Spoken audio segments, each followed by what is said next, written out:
Bismillahirrahmanirrahim. Alhamdulillahirabbil alamin wassalatu wassalam ala asyrafil anbiya'i wal mursalin wa ala alihi wa sahbihi ajma'in. Subhanaka la ilma lana illa ma 'allamtana innaka antal alimul hakim. Rabbi shrah li sadri wa yassir li amri wa hlul 'uqdatam min lisani yafqahu qawli. Amma ba'd.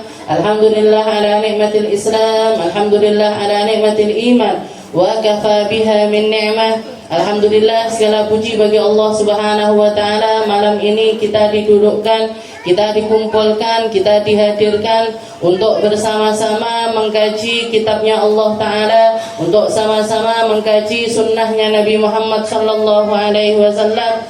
Dan juga malam ini kita disempatkan untuk membaca Yasin, Waqiah serta Tabarak, ditambah dengan bacaan tahlil dan juga doa terkhusus untuk guru mulia kami, terkhusus untuk guru tercinta kami, yaitu Al-Hubabah Khadijah bintu Al-Habib Muhammad Al-Hindwan, seseorang yang selama ini atau paling besar berjasa di dalam kehidupan saya untuk pendidikan rauhaniyah saya.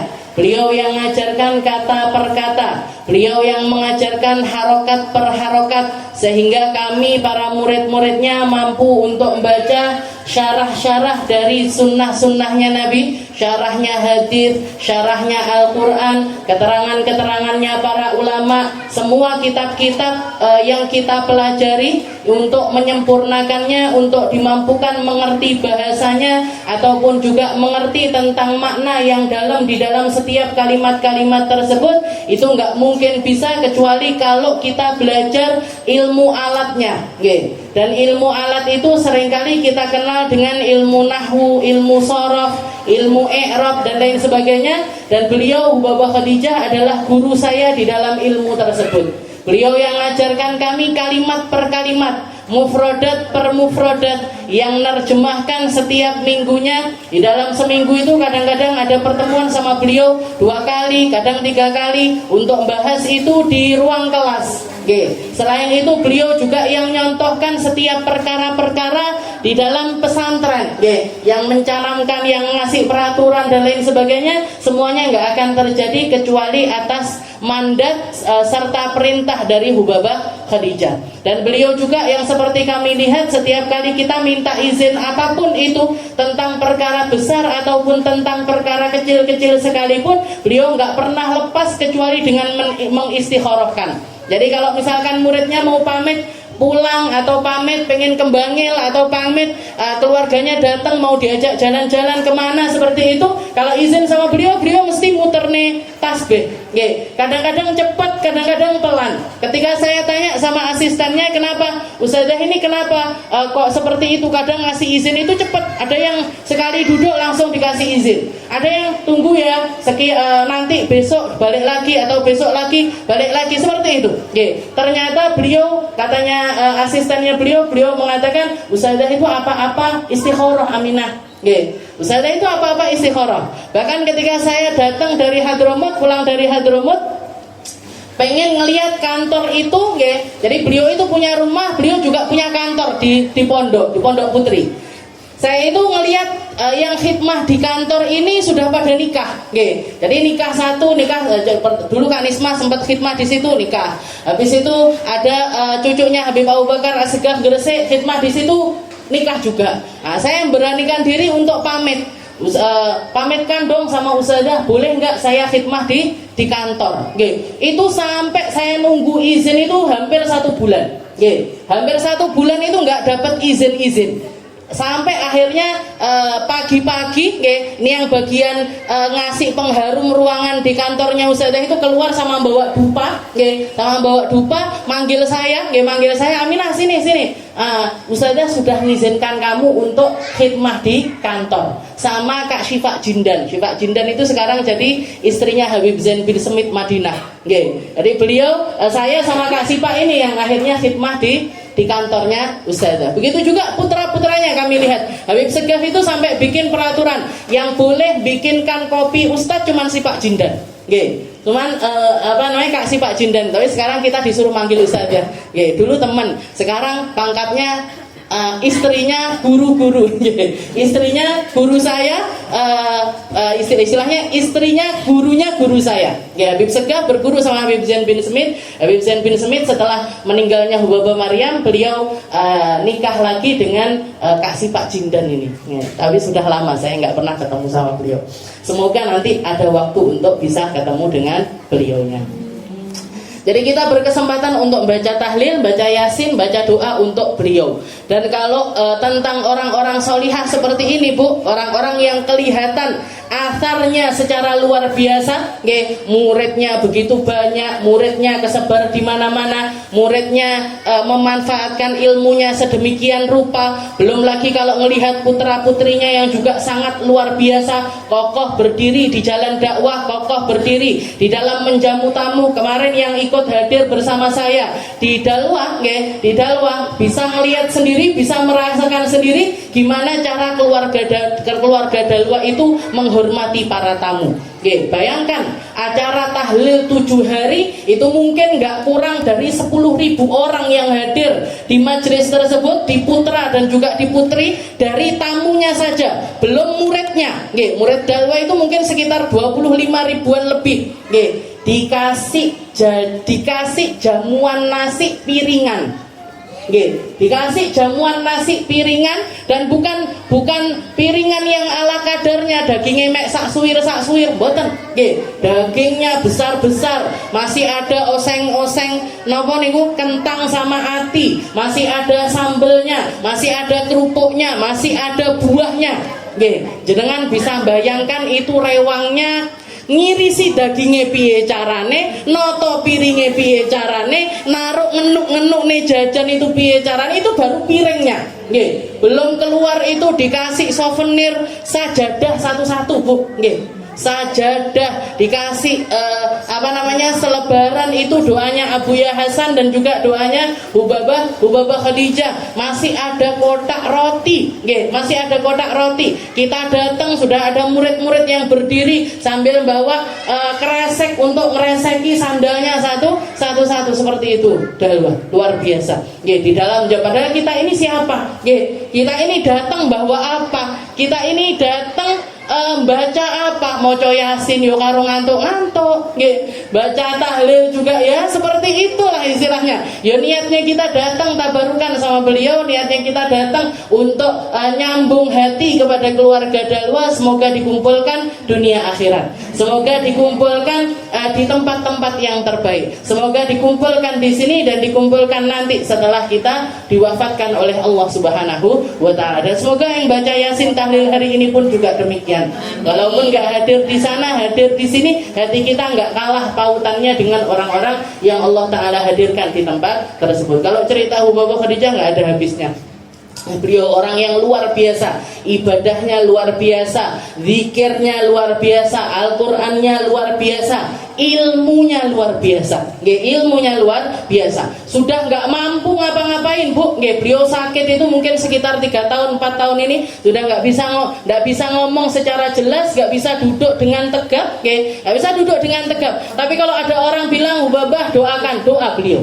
Ngangkat tangan doa. Jadi dan doa ini dengan doa yang memang biasa beliau baca sehari-hari, doa panjang. Jadi mesti kalau ada orang minta doa selalu didoakan sama beliau.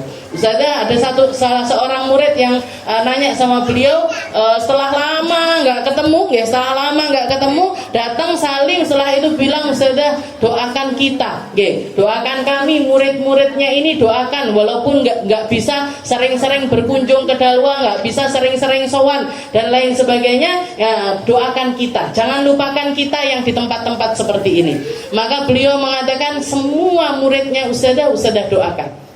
Semua muridnya Ustazah doakan. Saya pernah dengar ceramah dari salah seorang Ustazah yang cukup terkenal. Beliau itu ketika mau berangkat umroh, mau berangkat ke Mekah, sempat mengatakan sama jamaahnya ini, nggak usah titip doa. Gak usah titip doa, jangan ngerepoti saya dengan nitip doa seperti itu. Dengan nitip doa seperti itu. Saya langsung kepikiran Abuya Hasan, saya langsung kepikiran Ustazah Khadijah yang Ustaz Segaf pernah cerita, bahkan ketika di depan Ka'bah itu beliau buka buku, buka notes, buka buku seperti ini, buka notes ketika dideketin sama putra-putranya, apa yang sedang beliau baca, apa yang sedang beliau doakan, ternyata di situ ada nama-nama setiap muridnya. Semua muridnya satu persatu disebut di depan Ka'bah, didoakan di depan Ka'bah. Bahkan Ustazah Mimin cerita, Pak Habib Abuya Hasan itu kalau doakan murid yang baik sama murid yang nggak baik, murid yang nggak baik itu dapat doa satu, kalau murid yang nggak baik ini dapat doa dua. Oke, makanya kalau dilihat murid-murid Dalwai yang rodok bedik-bedik di pondok dulu malah lebih manfaat ilmunya, lebih manfaat ilmunya. Jadi lebih bisa manjangkan lisannya Rasulullah Sallallahu Alaihi Wasallam. Berarti gimana Ustaz dapat dadi sing rodok gede ya? Enggak gitu konsepnya. Jenengan belum tentu bisa jadi muridnya Dalwa, belum tentu bisa jadi muridnya Abuya Hasan dan juga Ustazah Khadijah. Apalagi beliau sekarang berdua sudah nggak ada. Jadi Ustazah Khadijah sudah nggak ada, Abuya Hasannya sudah nggak ada. Jadi tapi keberkahan beliau yang sebegitu derasnya itu masih sangat bisa kita rasakan. Satu-satunya harapan yang kita inginkan adalah nalhaq bihim. Ikut di dalam golongannya, ikut di dalam rombongannya, ikut di dalam barisannya untuk selalu menyenangkan hatinya Nabi Muhammad Sallallahu Alaihi Wasallam. Kita nggak akan kenal Nabi kecuali lewat mereka. Kita nggak akan ngerti rasanya cinta kecuali lewat mereka. Bahkan kita nggak ngerti apa itu sabar, apa itu ikhlas, apa itu sifat-sifat mulia, apa itu akhlak-akhlak mulia, kecuali setelah kami melihat dan mendapati contoh itu ada di dalam kehidupan beliau-beliau ini. Jadi kalau bisa dikatakan ilmu jalan ini ya ulama. Dan Imam Syafi'i juga mengatakan al ilmu fis sudur la fis sudur. Ilmu itu di dalam hatinya para rijal. Ilmu itu ada di dalam hatinya para ulama, bukan yang tertera di dalam buku, bukan apa yang bisa kita baca. Kalau ilmu pengetahuan mungkin iya, ya. Kalau ilmu pengetahuan mungkin iya. Kita mau belajar apa itu riya, apa itu definisinya riya, tinggal buka aja. Oh, riya itu begini. Apa itu akhlak yang mulia begini. Ilmu pengetahuan itu. Tapi kita nggak akan ngerti hakikat dari ilmu tersebut kecuali kita dapatkan dengan duduk di hadapan para orang-orang mulia, di hadapan orang-orang yang memang mengemban ilmu tersebut, bukan cuman ilmu lisan tapi ilmu sampai rasuk ke dalam hati. Kita lanjutkan pembahasan kita. Walaupun hari ini nggak membaca burdah, tapi rutinannya adalah kita mengkaji tentang qasidah burdah. Qasidah burdah ini pun juga beliau yang ngajarkan. Setiap hari Rabu, kalau di Dalwa itu setiap Rabu malam, yang dibaca adalah qasidah burdah. Qala al-mu'allif rahimahullahu ta'ala wa nafa'ana bihi bi 'ulumi fid dharain amin ya daimi fil hawal 'udri ma'dziratan minni ilaika walau ansafta lam talumi adatka hali ala sirri bi mustatirin 'anil usyati wala da'i bi munhasimi mahattanin nusha lakin lastu asma'uhu innal muhibba 'anil 'uddali fi samami.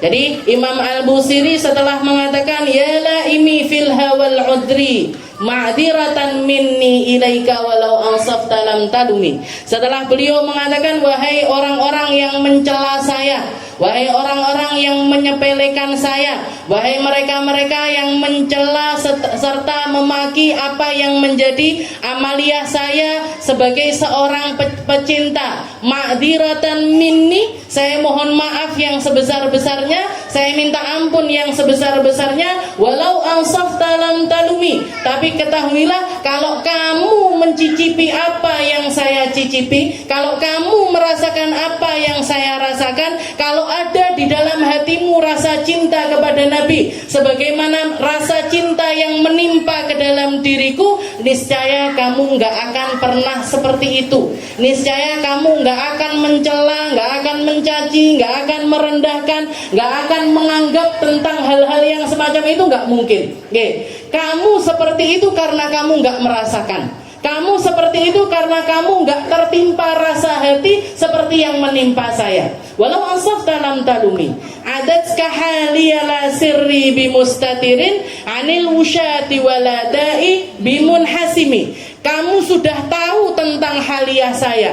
Saya karena cinta saya kepada Nabi Muhammad sulit saya tidur.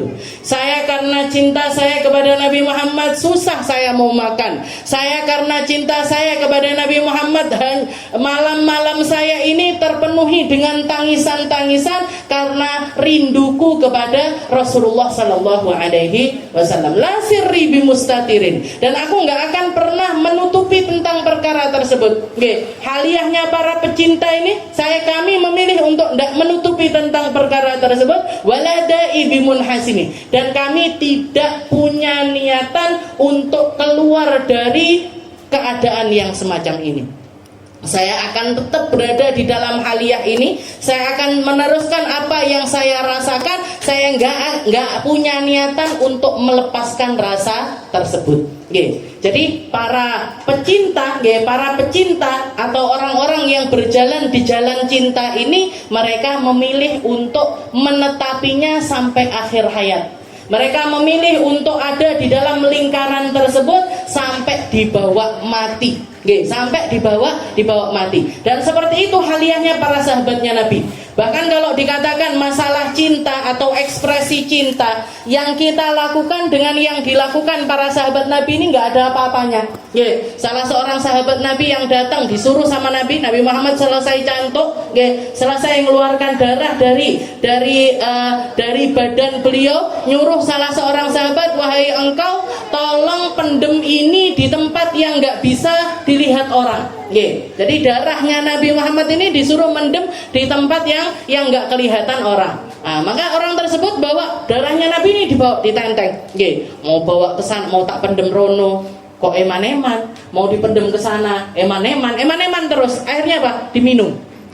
Diminum sama sahabat tersebut. Diminum bayangkan diminum, Bu. Darahnya Rasulullah SAW ini diminum sama sahabat tersebut. Dilaporkan sama Nabi, ditanya sama Nabi, gimana? Darah saya sudah kamu taruh di tempat yang nggak kelihatan orang. Sudah ya Rasul. Di mana? Di bagian mana? Di daerah mana kamu mendem? Di perut saya.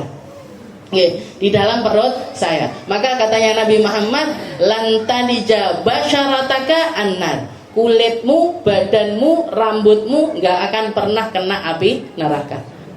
Kamu dan anak cucumu nggak akan terkena api neraka berkah dari minum darahnya Rasulullah Shallallahu Alaihi Wasallam. Tapi ini nggak bisa diterapkan di selain Nabi, selain Rasul. Ini nggak bisa diterapkan karena yang nggak najis, al-fadlat, atau sesuatu yang keluar dari manusia, entah itu keringat, entah itu manusia kan banyak keluar macam-macam gitu, air liur, pipis, BAB, belum lagi ini belek di sini, korek kuping dan lain sebagainya. Ini kan semua hal yang keluar dari manusia. Itu semuanya, semua kalau yang sifatnya itu najis, untuk manusia selain para nabi, selain para rasul. Jadi kalau misalkan kita saking cintanya sama seorang ulama, darahnya mau tak minum juga kayak sahabatnya Nabi, gak bisa, Bu.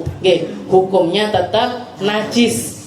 Dan kita itu ada kaidah di dalam fikih atau ada aturan di dalam fikih, manusia itu haram hukumnya yatalattah bin najasat. Yatalattah bin najasat ini dengan sengaja mengkonsumsi ataupun yatalattah itu ngoser nih najis ke badan. Ngoser-ngoserkan najis ke badan. Kayak misalkan ada kepercayaan di orang Jawa itu, katanya kalau orang sakit mata suruh naruh pipisnya ditaruh di sini. Pernah dengar nama badan? Gimana ini hukumnya? Nggak boleh, Bu. Haram hukumnya. Kenapa? Karena kita tahu persis kencing itu najis, dan kalau ditaruh secara sengaja di badan kita, maka tempat itu juga kena najis. Dan yang seperti itu kalau dilakukan secara sengaja, hukumnya adalah haram. Hukumnya adalah haram. Kalau nggak sengaja gimana? Nggak ada hukum nggak sengaja. Jangan tahu-tahu naik sepeda merucut masuk ke got. Gotnya tahu-tahu ternyata tempatnya pembuangan pipis dan juga BAB-nya orang. Gimana ini? Gimana ini? Haram juga apa enggak? Kan nggak sengaja. Kalau nggak sengaja nggak ada hukumnya. Jadi seperti itu perkataan dari para ulama. Makanya maksimal biasanya orang itu kalau tabarukan sama sesuatu yang keluar dari para ulama itu biasanya bekas minumnya diminum. Nggih. Kenapa? Kenapa kok bekas minumnya diminum? Karena air liur itu hukumnya enggak najis. Nggih, air liur itu hukumnya enggak najis. Sama seperti nukhamah, nggih. Kok nukhamah? Ini apa? Ingus, nggih. Ingus itu gimana hukumnya? Enggak najis, nggih. Jadi jenengan kalau lagi sholat meler, seret. Gimana ini melernya sampai ke sini-sini ini gimana hukumnya? Enggak apa-apa, enggak batal sholatnya. Nggih, enggak batal sholatnya karena ingus itu hukumnya enggak najis, tapi nggih ojo ditilati. Pas cilik biyen ndak popo, nggih. Meler. Buat anak kecil enggak apa-apa, tapi hukumnya enggak najis, nggih. Karena najis itu secara bahasa segala sesuatu yang menjijikkan. Ya, secara bahasa segala sesuatu yang menjijikkan itu bisa kita mengatakan itu najis, tapi cuman sekedar kata-kata. Tapi kalau secara syariat, ya, segala sesuatu yang kotor yang syariat itu tidak memaafkan adanya tersebut, ya, kalau kita lakukan di dalam ibadah. Maksudnya kalau ada hal tersebut dan kita lagi sholat itu mencegah keabsahan sholat. Sholat kita nggak sah kalau ada najis-najis tersebut. Kalau ada najis-najis tersebut. Contohnya kayak apa? Ya ini darah itu najis, nanah itu najis. Maaf kencing, BAB itu semua hukumnya najis. Keputihannya perempuan itu hukumnya juga najis. Makanya kalau mau sholat, kalau anak pesantren itu biasanya kebiasaannya mau sholat dilepas celana dalamnya. Kenapa? Alasannya apa? Karena biasanya perempuan itu mesti ada, mesti terasa nggak terasa lagi menstruasi ataupun enggak, biasanya mesti ada keluar hal-hal yang semacam itu. Maka gimana ini? Nggak sah kalau dibawa sholat. Jangan sholat bawa keputihan, bawa keputihan meskipun keputihannya sendiri hukumnya adalah nggak sah. Hukumnya adalah najis dan najis itu mencegah keabsahan sholat. Begitu juga dengan bangkai. Bangkai sesuatu yang enggak mengalir darahnya itu dimaafkan di air, tapi enggak dimaafkan di dalam sholat. Kayak contohnya gimana? Jenengan sholat, kelihatan ada semut lewat, dipitek pisan malah. Lagi sholat diinjek pisan, ini semut. Akhirnya sholat di bawah kita ada jenazahnya semut. Ada jenazahnya semut ini nempel di mukena. Gimana ini? Gimana ini hukum sholatnya? Enggak sah, Bu. Enggak sah. Jadi harusnya gimana kalau masih hidup malah enggak apa-apa. Karena semua yang bernafas itu enggak mungkin najis kecuali anjing sama babi. Kecuali anjing sama babi itu hidup mati dia apa-apane ya enggak najis. Tapi selain anjing babi ini hukumnya adalah suci. Hukumnya adalah suci. Jangan sholat bawa ular, kobra misalkan. Misalkan kan terserah, misalkan kan terserah. Gimana ini hukumnya? Sah, sholat itu sah aja bawa hewan, bawa kucing, bawa kucing, tapi jangan dengan syarat jangan sampai bulunya rontok, Kalau bulunya rontok, nggak sah. Kalau bulunya semuanya, nah, ini saya punya anjing, nggak rontok sama sekali, sudah tak sampuni pakai sampo nomor 1, nggak rontok sama sekali, silahkan mau dibawa sholat juga nggak apa-apa. Anjing sudah pasti, anjing itu hayyan maitan, hidup mati pangga najis, hidup mati tetap najis. Jadi seperti itu hukumnya najisnya. Fadolatul anbiya war rusul, semua yang keluar dari para nabi, para rasul semuanya suci, semuanya suci. Tapi madunar rasul, yang di bawahnya rasul, meskipun itu Sayyidina Abu Bakar As-Siddiq sekalipun, ataupun juga semisal orang-orang yang disebutkan sama Nabi Muhammad oleh Allah Ta'ala di dalam Al-Quran sekalipun, kayak sahabatnya Nabi yang disebutkan di dalam Al-Quran itu Zaid. Wa idza qada Zaidum minha watara zawwajnakaha. Anak angkatnya Nabi Muhammad ini Zaid ini namanya disebut di dalam Al-Qur'an, dan semua ulama sepakat Zaid yang dimaksud di situ siapa? Zaid bin Harithah. Zaid bin Harithah. Zaid putranya Harithah. Yang dulunya punya nasab Zaid bin Muhammad. Tapi setelah turun ayat pengharaman tabani, pengharaman menasabkan seseorang selain kepada ayah kandungnya, balik lagi Zaid bin Harithah. Oke. Jadi walaupun sahabat-sahabat yang paling tinggi derajatnya sekalipun, oke, semisal Sayyidina Abu Bakar, Sayyidina Umar, Sayyidina Utsman, Sayyidina Ali sekalipun, tetap semua yang keluar dari mereka hukumnya adalah najis. Jadi ini sama halnya dengan maksum, sama halnya dengan orang-orang yang terjaga dari dosa. Manusia yang terjaga dari dosa, dijaga sama Allah Ta'ala dari segala kesalahan itu siapa? Cuman anbiya wa rasul, cuman para nabi, para rasul. Maduna, di bawah nabi dan di bawah para rasul bisa melakukan kesalahan, bisa melakukan dosa. Bisa melakukan kesalahan, bisa melakukan dosa. Ini akidahnya Ahlus Sunnah wal Jamaah. Ini akidahnya Ahlus Sunnah wal Jamaah. Ada sekali ala sirri bimustatirin anil usyati walada ibimun hasimi. Saya memilih untuk terus berada di jalan kecintaan ini, dan karena kecintaanku adalah teruntuk kepada Nabi Muhammad sallallahu alaihi wasallam. Setelah itu beliau mengatakan mahattanin nusha.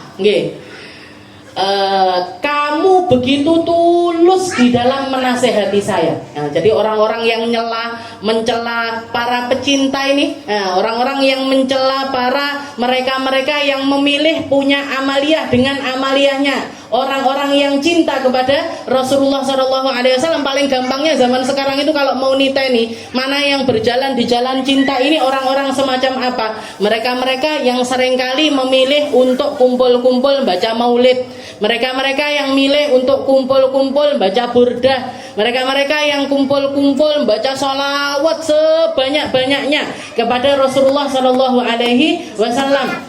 Dan orang-orang semacam ini, kalau ada kelompok pecinta, mesti ada kelompok pembenci. Jadi Imam Din dari zamannya Imam Busiri sudah ada. Jadi katanya Imam Busiri, mahattanin nusha, kamu begitu tulus ngomongin saya, kamu begitu tulus menasehati saya, kamu begitu tulus ngomong untuk saya melepaskan hal-hal yang menjadi tanda-tanda kecintaanku kepada Rasulullah SAW. Lakin lastu asma'u, tapi saya pilih budek. Tapi saya memilih untuk tidak dengar. Saya memilih untuk tidak mendengar. Saya bukan tidak mendengarkan kamu, tapi saya sedang tidak mendengarkan kata-katamu. Jadi kalau ngomong sama orang yang semacam ini, orang-orang, dan mesti ada. Jadi kalau jenengan kumpul di majelis seperti ini, mesti gandeng ini, nyapong tekonggone panggone Ustazah Aminah, ngapain baca burdah itu, ngapain baca tiba itu, ngapain, itu pasti ada. Napa mboten? Oh ndak. Kalau enggak, alhamdulillah lingkungannya apik berarti. Kalau ini mesti seperti itu. Mahattanin nasa, dan kalau semakin jangan, kalau mau lihat zaman sekarang itu gampang kelihatan semuanya. Kalau sudah kita lihat aja di Instagram ataupun di YouTube, mesti keluar ini orang kalau kumpul-kumpul, kumpulannya Habib Syekh aja, mesti ada yang ngolok-ngolok, halah ngapain, cuman hura-hura ini itu dan lain sebagainya. Jadi mesti ada. Nah, ini dari zaman Imam Busiri sudah ada. Gimana cara ngatasi orang-orang seperti ini gimana? Ya cuman seperti yang dilakukan Imam Busiri. Lastu asma'u. Nggak kerungu aku, nggak dengar saya. Mahattanin nushalakil lastu asma'uhu innal muhibba anil udzali fi samami. Karena orang ketika jatuh cinta dengan sesuatu, dia akan ditulikan, dia akan dibutakan dari aibnya mereka yang tercinta. Mereka akan dibutakan, akan ditulikan dari aibnya mereka yang kita cintai. Jadi kita kalau cinta sama seseorang, gak usah sulit-sulit Bu ngambil contohnya. Jangan kalau punya anak, senang nggak sama anaknya? Cinta nggak sama anaknya? Mau mengorbankan sesuatu nggak sama anak ini? Lek de salah, kalau anak ini salah atau berbuat kesalahan, walaupun memang dia melakukan sebuah kesalahan, jangan melok loro ati napa mboten? Kalau ada orang ngomong, ini anak ini cantik, anakku paling cantik. Nggih. Meskipun ndak tek biasanya. Pinter anak ininya pinter, anak ini pinter. Enggak, sing paling pinter panggah anakku. Nggih, sing paling ganteng panggah anakku. Sing paling masya Allah panggah anakku. Nggih. Meskipun rankingnya siji komburi. Tetap anak kita yang paling nomor 1. Nggih, tetap anak kita paling nomor 1 di dalam segala hal. Nggih. Ini namanya pecinta. Buta dari aib anaknya, tuli dari aib anaknya. Buta dari apa yang kurang dari anaknya, tuli, nggak mau denger orang mau ngomong apa, pokoknya anakku nomor 1 selama-lamanya, sampai mati. Ini ya, seperti ini keadaannya, haliahnya orang yang jatuh cinta. Nah ini tinggal kita memadakan rasa itu kepada Rasulullah Sallallahu Alaihi Wasallam. Sampai level mana ini kita? Cintanya sama Nabi itu masih terus nyari kesalahan karena gini, ini urusannya sama hati, urusannya sama rasa, urusannya sama rasa, urusannya sama hati. Orang kalau rasa hatinya cinta tulus sama Nabi Muhammad, dia akan melihat semua kesempurnaan yang ada pada diri Nabi, apalagi ditambah dengan Allah Ta'ala itu menyempurnakan Nabi Muhammad sedemikian rupa sehingga nggak akan ada satu jalan pun bagi orang yang nggak seneng untuk mencela itu nggak akan ada tempatnya. Nggak akan ada tempatnya. Kayak misalkan, banyak orang nyari kesalahan dari Nabi Muhammad yang nikah sama Sayyidah Aisyah di usia 7 tahun. Nabi Muhammad, semua ulama mengatakan Nabi Muhammad itu nikah sama Sayyidah Aisyah di usia 7 tahun. Tapi kita ketika mendengarkan Nabi Muhammad nikah sama Sayyidah Aisyah umur 7 tahun. Tapi 7 tahunnya zaman dulu itu, 7 tahun anak zaman dulu itu nggak kayak anak zaman sekarang. 7 tahunnya anak zaman dulu itu kebiasaan nikah di zaman dulu itu dengan zaman sekarang itu berbeda. Cukup itu sebagai alasan. Oh iya, kebiasaannya beda. Kebiasaannya beda. Haliah lingkungannya berbeda. Tapi untuk orang-orang yang memang hatinya nggak senang dari awal, benci dari awal itu, hasud sama Rasulullah SAW, itu akan terus dijadikan bahan untuk mencaci maki Nabi Muhammad Sallallahu Alaihi Wasallam. Dan masih banyak lagi contoh-contoh semacam ini. Nabi Muhammad seringkali diserang di dalam pernikahannya dengan Sayyidah Aisyah. Rasulullah seringkali diserang karena beliau orang-orang nganggep kalau Al-Quran itu bikinannya Nabi Muhammad atau karangannya Rasulullah Shallallahu Alaihi Wasallam, dibikin sama Allah Taala, didesain sama Allah Taala. Nabi Muhammad ini nggak bisa baca, nggak bisa nulis. Bukan cuma nggak bisa baca, nggak bisa nulis, nggak mungkin bisa baca, nggak mungkin bisa nulis. Nabi Muhammad itu sampai akhir hayatnya nggak bisa baca, nggak bisa nulis. Masa orang nggak bisa baca, nggak bisa tulis, bisa ngarang Al-Quran? Dengan sastra yang sebegitu tingginya, yang sampai zaman sekarang pun nggak ada satupun ahli sastra yang mampu menandingi keindahannya Al-Quran. Nggak mampu menandingi keindahan dari Al-Quran. Dan masih banyak lagi. Nabi Muhammad seringkali diserang di anak cucunya. Seperti zaman sekarang ini lagi rame, diserang di anak cucunya. Nabi Muhammad nggak punya keturunan, Nabi Muhammad sudah terputus nasabnya, ini itu dan lain sebagainya. Ya, ini sudah terserah. Pembenci itu akan selalu membenci. Dan kita nggak perlu menjelaskan kepada mereka untuk ikut serta di dalam golongannya kita. Karena sebagaimana para pecinta memilih untuk membutakan diri, menulikan diri dari omongannya para pembenci itu juga memilih untuk buta dan tuli untuk terus berada di dalam kesalahannya, untuk terus berada di dalam pihak pembenci tersebut. Kayak setan nih loh Bu. Sama kayak setan itu ngelihat surga, pernah tinggal di surga, ngelihat neraka dan tahu persis seperti apa azabnya neraka. Tapi milih taat apa milih nggak taat? Pilih nggak taat, pilih nggak taat, pilih istilahnya tetap memposisikan dirinya di dalam golongan-golongan yang dimurkai oleh Allah Subhanahu wa Ta'ala. Gak sampai situ aja, ajak-ajak bisa. Ajak-ajak orang untuk ikut serta di dalam golongannya tersebut. Dan yang perlu kita tahu, setan itu minal jinnati wan nas. Setan itu dari golongan manusia ada, dari golongan jin ada, dari golongan yang nggak kelihatan ada, dari golongan kelihatan juga ada. Jadi kalau kita memilih untuk jadi pembenci, memilih untuk jadi orang-orang yang semacam ini, dadi antek-anteke. Jangan nunggu sing ngomong. Dadi antek-anteknya setan yang nggak senang sama kelahirannya Nabi, iblis. Yang benci sama lahirnya Nabi, iblis. Yang nggak senang dengan segala sesuatu yang berkaitan dengan Nabi Muhammad. Dan satu punjerane nopo? Punjerane itu apa? Hati. Nggih, rasa kebencian yang dituruti, rasa hasad yang dituruti, dan itu akan terus ada di setiap zaman, di setiap waktu. Jadi caranya, konsepnya Imam Al-Busiri ini, mahattanin nusha lakil lastu asma'uhu. Innal muhibba anil udzali fi somami. Kamu begitu sibuk nasihati saya, kamu begitu sibuk, tulus sekali kamu. Kalau kita lihat, jangan kalau mau masuk di dalam golongannya orang-orang semacam itu, ini ku ngomongi alus nggih, daripada maulutan mendingan sholat berjamaah. Nggih, daripada tahlilan mendingan begini. Kasih bikin perbandingan, bikin ini loh sahabatnya Nabi nggak mulutan, Sayyidina Abu Bakar nggak mulutan, Sayyidina Umar nggak mulutan. Gitu. Tulus mereka di dalam nasihati kita, nggih. Tulus mereka di dalam nasihati kita. Nah, caranya gimana? Mahattanin nusha lakil lastu asma'u. Innal muhibba anil udzali fi somamin. Nggih.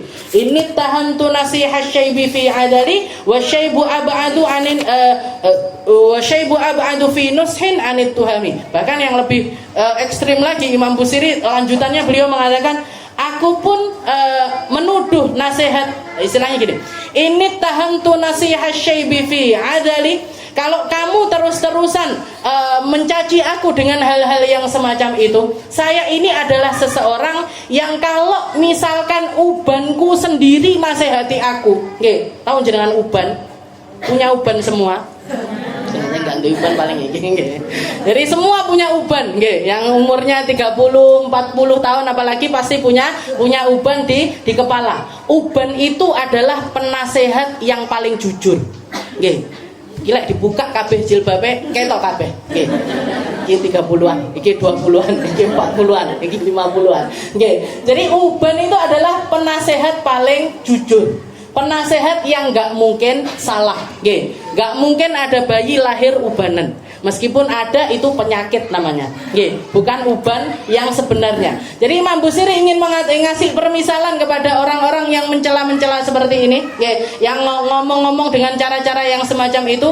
Mahattanin nushalakila ini tahamtu nasiha syaibi fi adali. Ini uban, kalau misalkan dia bisa ngobrol sama saya, dia adalah satu makhluknya Allah Ta'ala yang paling jujur, yang gak mungkin bohong, yang gak mungkin bisa memanipulasi ataupun dimanipulasi dengan siapapun. Wasyaibu abadu finusin anit tuhami. Jadi kalau kamu mungkin benar mungkin salah, tapi kalau uban gak mungkin salah. Misalkan yang nasihati saya itu uban saya sendiri sekalipun, saya akan tetap tuli, saya akan tetap membutakan diri kalau itu di jalan cinta kepada Nabi Muhammad SAW. Jadi beliau ngasih perumpamaan itu uban. Ya itu tadi. Kenapa? Alasannya apa? Karena uban ini nggak akan pernah bohong. Uban ini nggak akan pernah bohong. Bahkan sebagian ulama mengatakan cukup uban itu jadi penasehat diri itu sebenarnya harusnya cukup. Jadi nasihat diri itu berarti apa? Orang kalau sudah keluar uban, durung dadi wong apik, terus arep ngenteni ubane kaya apa? Kita mau nunggu seperti apa? Kalau kita sudah keluar uban 1, 2, itu harusnya jadi peringatan. Oh, tambah cedek iki.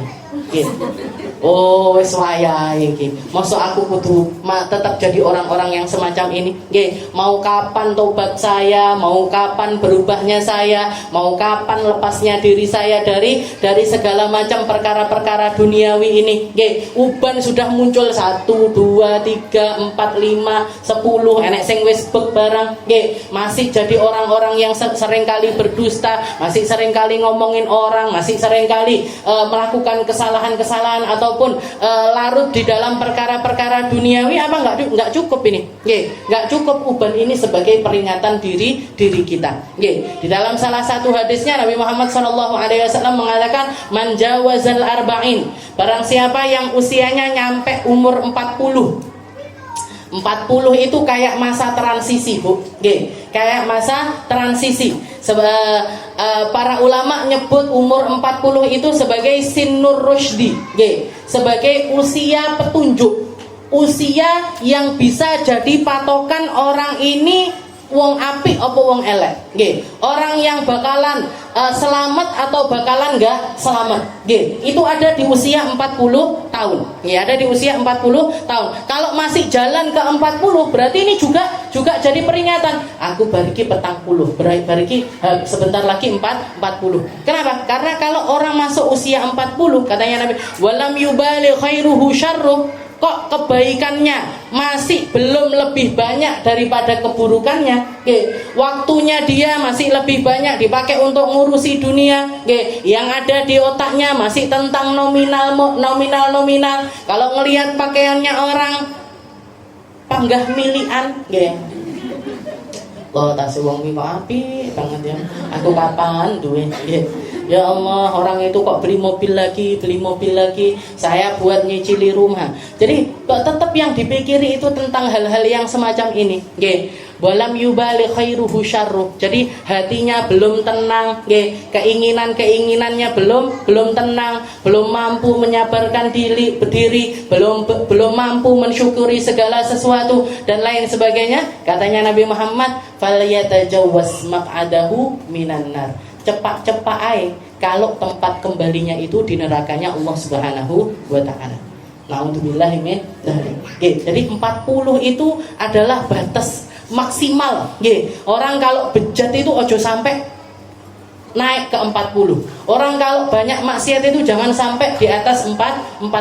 Orang kalau belum hijrah itu jangan sampai masuk ke 40. Kalau di bawah usia 40 itu istilahnya walaupun nggak bisa dibenarkan, karena ajal seseorang itu nggak pandang usia, orang bisa mati umur 10 tahun, orang bisa mati umur 20 tahun, orang bisa mati umur 40 tahun. Bahkan sampai sekarang ini salah satu peringatan terbesar yang saya bisa bandingkan tentang perkara umur, di pemakaman keluarga, di pemakaman orang-orang Banjar atau di Kepatian itu, dan di situ tempat kuburannya abah saya, nenek saya dan lain sebagainya, itu jejer, Bu, bahkan ditaruh di satu kotaan, satunya adik saya meninggal usia 12 tahun, sampingnya nenek saya umur 90 tahun lebih. Betapa ajal itu nggak pandang usia sama sekali. Betapa ajal itu nggak nunggu kita taubat, nggak nunggu kita hijrah, nggak nunggu kita dadi wong apik, nggak nunggu kita sakit, nggak nunggu apa-apa. Wae mati ya mati. Waktunya meninggal ya meninggal. Terus kalau ada itu masalah ajal. Tapi mayoritas orang, seperti yang dikatakan sama Nabi Muhammad, mayoritas umur umatku itu antara 60 sampai 70 tahun. 60 sampai 70 tahun, enggak jarang yang lebih daripada umur tersebut. Sedikit yang sampai usia tersebut. Kalau sampai di atas itu berarti ini orang-orang yang dikasih panjang umur sama Allah SWT. Dilebihkan jatah sholatnya, dilebihkan jatah ketemu Ramadannya, dilebihkan jatah untuk berzakat dan lain sebagainya. Tapi mayoritas di bawah itu, 60-70 itu yang banyak. Peringatan yang paling nampak itu adalah ketika seseorang masuk usia 40 tahun. Nabi Muhammad diangkat jadi nabi umur 40. Dan sebagian besar para nabi juga diangkat sama Allah Ta'ala menjadi nabi juga di usia 40 tahun.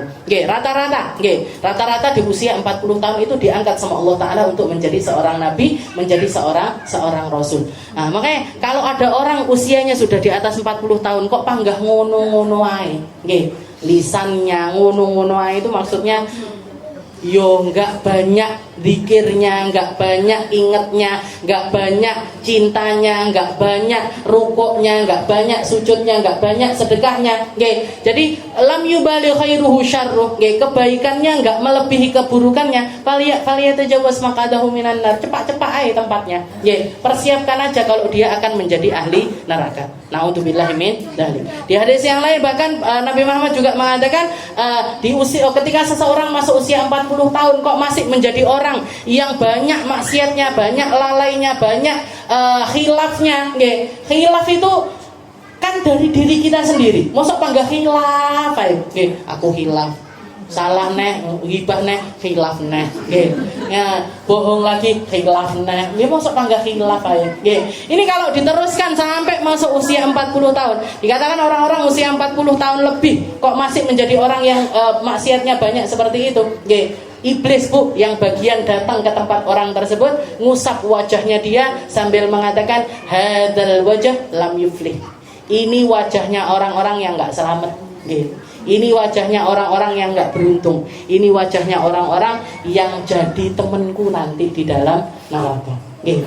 Jadi beliau nggih Imam Al-Busiri ngasih contoh, nggih, ngasih contoh itu uban yang dijadikan contoh. Kenapa kok uban yang dijadikan contoh? Nggih, karena itu tadi, uban itu enggak mungkin bohong. Nggih, uban itu enggak mungkin.